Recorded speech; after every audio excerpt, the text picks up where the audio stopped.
Assalamualaikum, sahabat-sahabat kisah rahma yang dirahmati Allah. Pernahkah kalian mendengar tentang Bani Israel? Umat yang diberkahi mukjizat namun sering lupa akan nikmat Allah? Mari kita simak kisah inspiratif Nabi Yusha, Hizkiel, dan Asyaya, yang dengan sabar membimbing umat ini kembali ke jalan yang benar. Siapkan hati, karena cerita ini penuh hikmah dan pelajaran berharga. Kisah Nabi Yusha, Hizkiel, dan Asyaya mendidik Bani Israel. Bani Israel, keturunan Nabi Yakub adalah umat yang diberkahi oleh Allah Subhanahu wa Ta'ala dengan banyak nikmat. Namun, sejarah mereka juga dipenuhi dengan ujian dan cobaan. Mereka seringkali lupa akan janji mereka kepada Allah dan terjerumus dalam kesesatan. Untuk membimbing mereka, Allah mengutus para nabi, termasuk Nabi Yusha, Nabi Hizkiel, dan Nabi Asyaya. Masing-masing nabi ini memiliki peran penting dalam mendidik dan mengingatkan Bani Israel agar tetap berada di jalan yang lurus.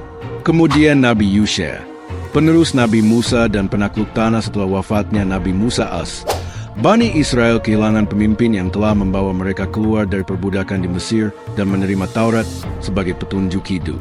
Namun, perjalanan mereka belum selesai. Tanah suci yang dijanjikan oleh Allah masih harus direbut dari tangan bangsa-bangsa yang kuat dan perkasa. Allah Subhanahu wa Ta'ala mengangkat Nabi Yusha sebagai penerus Nabi Musa. Nabi Yusha adalah salah satu pengikut setia Nabi Musa yang telah menyaksikan mukjizat-mukjizat besar, seperti terbelahnya Laut Merah dan turunnya mana wa salwa, makanan dari langit. Ketika Bani Israel ragu untuk memasuki tanah suci karena takut kepada penduduknya yang perkasa, Nabi Yusha tetap teguh dalam imannya. Ia berkata kepada umatnya, "Janganlah kalian takut. Allah bersama kita, dan Dia akan memberikan kemenangan kepada kita asalkan kita taat kepadanya." Di bawah kepemimpinan Nabi Yusha, terbelahnya sungai Yordan. Ketika Bani Israel dipimpin oleh Nabi Yusha hendak menyeberangi sungai Yordan untuk memasuki tanah suci, air sungai tersebut terbelah sehingga mereka dapat menyeberang dengan mudah. Peristiwa ini mirip dengan mukjizat Nabi Musa yang membelah Laut Merah. Mukjizat ini menunjukkan bahwa Allah Subhanahu wa Ta'ala selalu bersama mereka yang taat kepadanya. Runtuhnya tembok Yeriho. Kota Yeriho memiliki tembok yang sangat kokoh dan sulit ditembus. Atas perintah Allah, Nabi Yusha memerintahkan Bani Israel untuk mengelilingi kota tersebut selama 7 hari. Pada hari ke-7, setelah mereka meniup sangkakala dan bersorak, tembok Yeriho runtuh dengan sendirinya. Mukjizat ini membuktikan bahwa kemenangan datang dari Allah, bukan dari kekuatan manusia. Setelah berhasil menduduki tanah suci, Nabi Yusha membagi wilayah tersebut di antara 12 suku Bani Israel. Ia mengingatkan mereka untuk selalu taat kepada Allah dan menjauhi kesombongan. Namun, setelah Nabi Yusha wafat, Bani Israel perlahan-lahan melupakan ajaran-ajaran Allah. Mereka mulai menyembah berhala dan terjerumus dalam kemaksiatan. Dan Nabi Hizkiel menghidupkan kembali semangat iman. Setelah generasi Nabi Yusha berlalu, Bani Israel kembali jatuh dalam kehinaan. Mereka seringkali menyembah berhala dan melupakan Taurat. Allah Subhanahu wa Ta'ala kemudian mengutus Nabi Hizkiel, Ezekiel dalam tradisi Yahudi dan Kristen, untuk membimbing mereka kembali. Nabi Hizkiel diutus pada masa ketika Bani Israel sedang mengalami penderitaan besar. Mereka ditindas oleh bangsa-bangsa sekitar dan hidup dalam ketakutan. Nabi Hizkiel mengingatkan mereka bahwa semua penderitaan itu adalah akibat dari dosa-dosa mereka sendiri. Ia menyeru mereka untuk bertaubat dan kembali kepada Allah. Salah satu mukjizat Nabi Hizkiel yang terkenal adalah peristiwa di mana ia menghidupkan kembali orang-orang yang telah mati. Suatu hari, Allah Subhanahu wa Ta'ala menunjukkan kepadanya sebuah lembah yang dipenuhi tulang belulang manusia.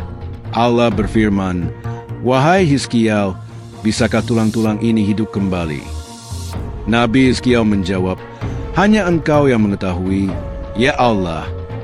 Kemudian, Allah memerintahkannya untuk menyeru tulang-tulang itu. Tiba-tiba, tulang-tulang itu bersatu, daging dan kulit menutupinya, dan mereka hidup kembali. Mukjizat ini diberikan oleh Allah sebagai tanda kekuasaannya dan untuk mengingatkan Bani Israel bahwa hanya Allah yang memiliki kekuatan untuk menghidupkan dan mematikan.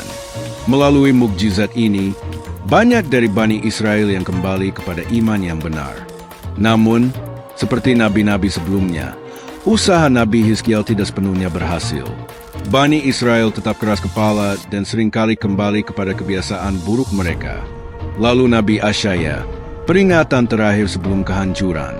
Nabi Asyaya, Yesaya, harus dikenal sebagai nabi yang penuh hikmah dan diberi kemampuan oleh Allah untuk mengetahui hal-hal gaib serta meramalkan peristiwa-peristiwa di masa depan.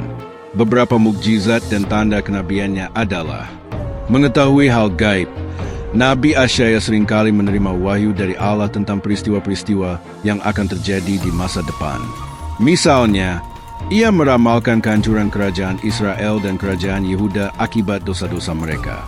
Ramalannya terbukti ketika kedua kerajaan tersebut dihancurkan oleh bangsa Asyur dan Babilonia. Ramalan tentang kedatangan Nabi Muhammad SAW. Nabi Asyaya juga memberitakan tentang kedatangan seorang nabi terakhir, yaitu Nabi Muhammad SAW, yang akan membawa cahaya kebenaran untuk seluruh umat manusia. Hal ini tercatat dalam kitab-kitab sebelumnya dan menjadi bukti bahwa risalah Islam adalah kelanjutan dari ajaran para nabi sebelumnya. Kemampuan menyembuhkan penyakit. Dalam beberapa riwayat, Nabi Asyaya juga diberikan kemampuan untuk menyembuhkan penyakit sebagai tanda kenabiannya. Hal ini menunjukkan bahwa Allah Subhanahu wa Ta'ala memberinya kekuatan untuk membantu umatnya secara fisik dan spiritual. Nabi Asyaya diutus pada masa ketika kerajaan Bani Israel terpecah menjadi dua, kerajaan Israel di utara dan kerajaan Yehuda di selatan. Kedua kerajaan ini seringkali bermusuhan dan merupakan ajaran-ajaran Allah. Nabi Asyaya dikenal sebagai nabi yang penuh dengan hikmah dan keberanian. Ia tidak takut untuk menegur raja-raja dan pemimpin Bani Israel yang zalim.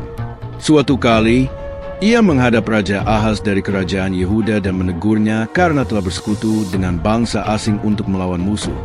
Padahal seharusnya ia bersandar hanya kepada Allah. Nabi Asyaya berkata, "Jika kalian tidak percaya, maka kalian tidak akan tetap teguh." Nabi Asyaya juga memberitakan tentang kedatangan seorang nabi terakhir, yaitu Nabi Muhammad SAW, yang akan membawa cahaya kebenaran untuk seluruh umat manusia.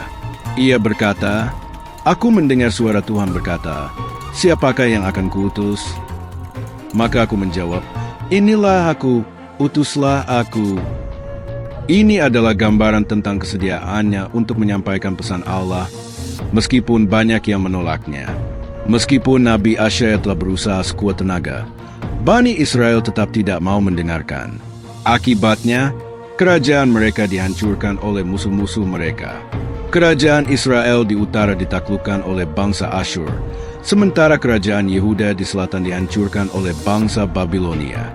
Bani Israel diusir dari tanah suci dan hidup dalam pembuangan selama puluhan tahun. Pelajaran dari kisah Nabi Yusha, Hizkiel, dan Asyaya, kisah ketiga nabi ini memberikan pelajaran berharga bagi kita semua. Pentingnya ketaatan kepada Allah. Bani Israel seringkali diuji dengan nikmat dan cobaan, tetapi mereka gagal karena tidak taat kepada Allah. Ketaatan adalah kunci keberhasilan hidup di dunia dan akhirat. Peran pemimpin yang adil. Nabi Yusha, Hizkiel, dan Asyaya adalah pemimpin yang adil dan bijaksana. Mereka mengajarkan bahwa kepemimpinan harus dilandasi dengan iman dan keadilan, kesabaran dalam berdakwah. Meskipun Bani Israel seringkali menolak ajaran para nabi, ketiga nabi ini tidak pernah putus asa. Mereka terus berusaha membimbing umatnya dengan sabar dan penuh kasih sayang. Peringatan tentang akibat dosa. Kisah ini juga mengingatkan kita bahwa dosa dan kemaksiatan akan membawa kehancuran. Hanya dengan bertaubat dan kembali kepada Allah, kita dapat selamat dari azabnya. Demikianlah kisah Nabi Yusha, Hizkiel, dan Asyaya dalam mendidik Bani Israel. Semoga kita dapat mengambil hikmah dari perjuangan mereka dan selalu berusaha untuk tetap berada di jalan yang benar. Amin.